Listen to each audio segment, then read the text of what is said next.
So, Courtney, that's fun. I'm enjoying this podcast. I Yeah. love getting to know each other in these situations. Yeah, ditto. Ditto. How do you run your podcast? What is it, the message that you're running through in yours? So my podcast is a series of interviews with really amazing women in the meetings, events, and tourism industry. And it's meant to create a space for women to share their stories and their wisdom completely unfiltered, very vulnerably, organically raw in an effort to amplify them, their brand, their voice, their story, but also in an effort to mentor other people in the industry, specifically younger women who Yeah, are needing that advice, that support, but just don't have access to it. yeah. I love that message. I think it's important, identifying with who we are and the vessels that we're living in, that we should help those community and members as well from that perspective. And I like to speak to the male audience a lot of times in the corporate industry that's fighting and in pain like I was, hiding from everybody, just telling them they're fabulous. And inside, they're codependently all screwed up. And they're looking for reward in all the wrong places, and they need people to make them feel better about something they're already doing. And if I could hear something or know that, that voice was out there when I was back in those days in my 30s, I think I would have appreciated hearing like, it's all right. It's okay. Mhm. This is all part of where you're going to end up. And I would have taken a couple minutes just to breathe and enjoy it. Yeah, yeah. I think it's so necessary for everybody to have somebody, to look up to feel they can trust. And it could even be through a podcast. You've never met this person before. But on the other side, I do think that there are so many toxic conversations and podcasts out there too that are promoting, really just, I don't want to say the word dangerous, but kinda dangerous ideas about what success means and, Yep. how a man should be or how a woman should Yep. be. And it's just, we need more conversations with really incredible men specifically that are helping to mentor the masses, in my Yep. opinion. I agree. I've dug all those out, and I kind of categorize them as top-down podcasts. They just took over standard media and brought that message back to us in a different platform. But I Yeah, really yeah. believe, like in your podcast, and what I'm trying to, explore in mine is a bottom-up conversation Yeah.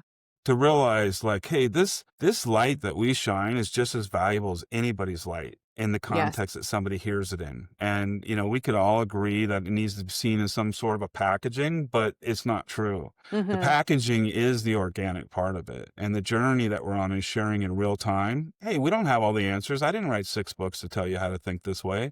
But I did spend the last 10 years of my life diving into myself and trying to Mhm. figure out what was making this vessel do what it was doing. And when I came out the other side, it was very clear. It wasn't that far away from what I was hoping or looking for. I just had some bugs in there that I needed Mhm.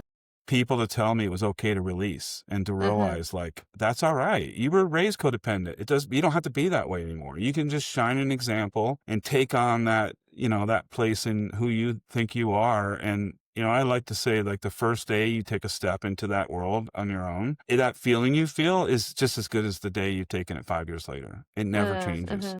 Just take the first step. Get into this ideal that you're not happy or things inside of you aren't working great, and start tinkering around. Find information, books, read on yourself. Don't Yeah. listen to other people's theories. That's their theory. Be Mhm. yours. Yeah, I love the authentic viewpoint there. And I also think, people really underestimate the value of their own life experience. I have so many people that come to me and say, I have nothing to offer. What would I say if Right. I ever was, on a Imposter. podcast or if I ever took a stage? And because some of the work that I do is around storytelling, coaching, and content development and speaker coaching and confidence development. And people so often will say those things like, what do I have to say? Why would anybody care? And every single person on this planet has such a unique life experience and so many different lessons that the lessons are not always unique. There are other people that would benefit from hearing what you've learned and how you've changed. And I just think there's so much power in the personal story. And, who are we to keep it to ourselves? Wow, that's amazingly said. I had another friend say that to me too, because I was trying to kind of hold off until I figured out like the 5 steps.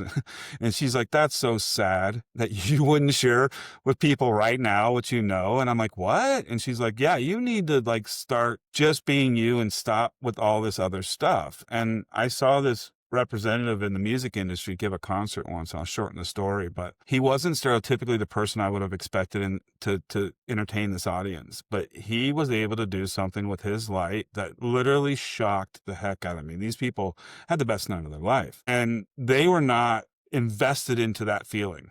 That was their job. They were not hyped up to go on stage, and they were not hyped up when they came off. They were just normal Mhm. like us.